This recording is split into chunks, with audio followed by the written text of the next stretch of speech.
સરકાર છે તો કંઈક કરશે. જ્યારે પણ લોકસભાની ચૂંટણી હોય તો આપણે શેરખાનભાઈ જેવા આપણા યુવા લોકો ઉભા રહે, અમે મુસ્લિમ સમાજમાંથી હોય એટલે આ લોકો માત્ર એક જ મુદ્દો ચલવી આપે, હિન્દુ મુસ્લિમ કરીને ચૂંટાઈ જાય ને અચ્છે દિન આएंगे. પણ કોના અચ્છે દિન આવ્યા? એમના ભાજપના કાર્યકર્તાઓના અચ્છે દિન આવ્યા હશે. એ 5 વર્ષ પહેલા ટુ વ્હીલ લઈને ફરતો હશે, 10 વર્ષ પહેલા એની પાસે કઈ નહીં હશે, પણ ભાજપમાં જોડાયો હશે ને તો આજે બધાને દાદાગીરી કરીને બીવડાવતો હશે ને લોકોનો માણસ.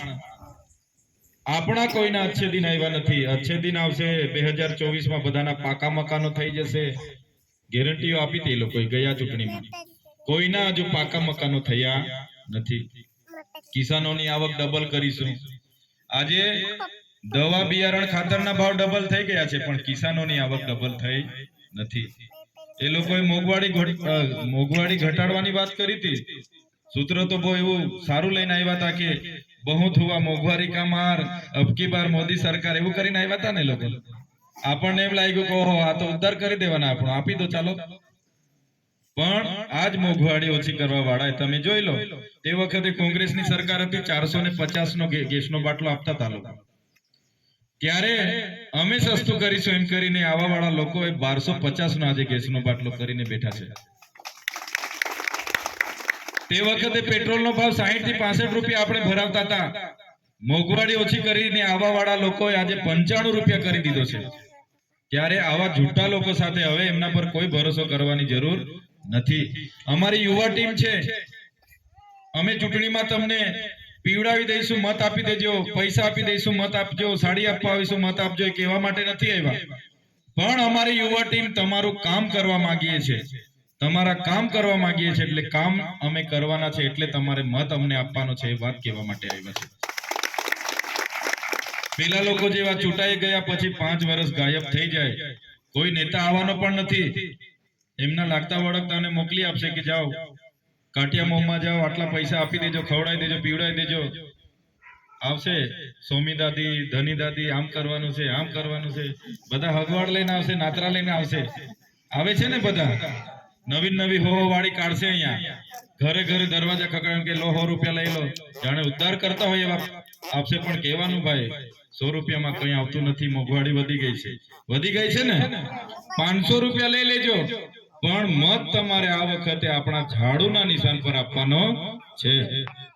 સામેણો કહીએ ને આપણે, આપો વાલી સામેણો જ કહીએ છીએ ને આપણે, એમાં તમારે આપવાનો છે. એટલે આજ વિનંતી કરવા માટે આવ્યા છે. ભાષણ કરવાની પણ જરૂર નથી. તમે બધા જાણો જ છો, ત્યારે મનસુખ દાદા સાંસદ ચૂંટાયા પછી આજે તમે જોઈ લો, એનો કાર્યકાળ પૂરો થઈ ગયો. એનાથી 9 કરોડ ને 70 લાખ રૂપિયા હજુ પણ વપરાયા નથી. આ વર્ષના પેન્ડિંગ બતાવે છે. ગઈકાલના પરમ દિવસના પેપરમાં છે કે સાંસદની ગ્રાન્ટ પણ વપરાઈ નથી. એનાથી એક કાગળ લખીને ગ્રાન્ટ વાપરવાની હોય કે ભાઈ આ રસ્તાના આટલા વાપરો, આ લોકોને ઝૂંપડા આપો, આ લોકોને બોર કરી દો, પીવાના પાણીની તકલીફ છે, આરસીસી રોડ આપો, બ્લોક આપો, એ પણ વ્યક્તિ લખી નથી શકતો, કરી નથી શકતો. ત્યારે હવે દાદાની ઉંમર થઈ ગઈ છે, એટલે દાદાને હવે હેરાન કરવાના નથી. મનસુખ દાદાને આ વખતે હવે આરામ આપી દઈએ, આપણે આપી દઈએ ને. હવે અમારા જેવા યુવાનો તૈયાર છે. આ જોઈ લો તમે, અમારી પાસે મોટા નેતાઓ નથી, અમારી પાસે આવા નાના લોકો પણ ઈમાનદાર લોકો છે. પ્રમાણિકતાથી તમારું કામ કરવા માંગીએ છીએ, નિડરતાથી. આજે ભાજપ મોટા નેતાઓને બધાને ભેગા કરે છે કે ભાઈ આ લોકોને આપણે ડરી ગયા છે, આ લોકોને આપણે ગઠબંધન થયું છે તો રોકવા કઈ રીતે. બીટીપીના મોટા નેતાઓને ભેગા કરે છે, આમ આદમી પાર્ટીના મારા હાથે નાને બધાને તોડી જાય છે, ઘણા કોંગ્રેસના લોકોને તોડી જાય છે કે ભાઈ આમાં કોન્ટ્રાક્ટ આપીશું, આમાં કોન્ટ્રાક્ટ.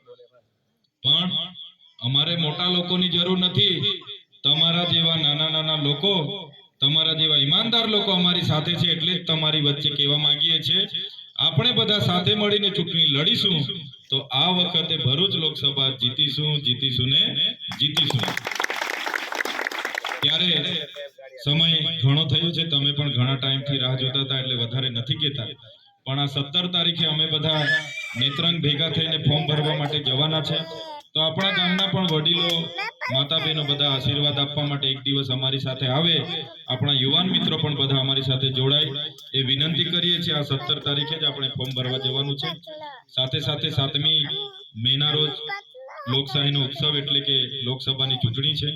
તે દિવસે બધા આપણા ઝાડુના નિશાન પર આખું ગામ મતદાન કરજો અને અમને આપણા ગામમાંથી જડબે સલાક એકતરફી મતદાન મળે, આપણું બૂથ ખુલે તે દિવસે અમે અને શેરખાનભાઈ પણ વિચાર કરીએ કે ના, કોટિયા ગામના મારા વડીલો માતા બહેનો એમને ખૂબ સારા આશીર્વાદ આપ્યા છે, ફરી પણ જીતીને આવી જ રીતના આવીએ, આપણા જ આંગણામાં બેસીએ, તમારા નાના મોટા કામો પૂછીએ ને આવનાર દિવસો તમારી કામો પણ કરીએ એ જ આશા રાખીએ છીએ અને પૂરો વિશ્વાસ છે એવું જ થવાનું છે. ત્યારે એ વિશ્વાસ સાથે મારી વાણીને વિરામ આપું છું.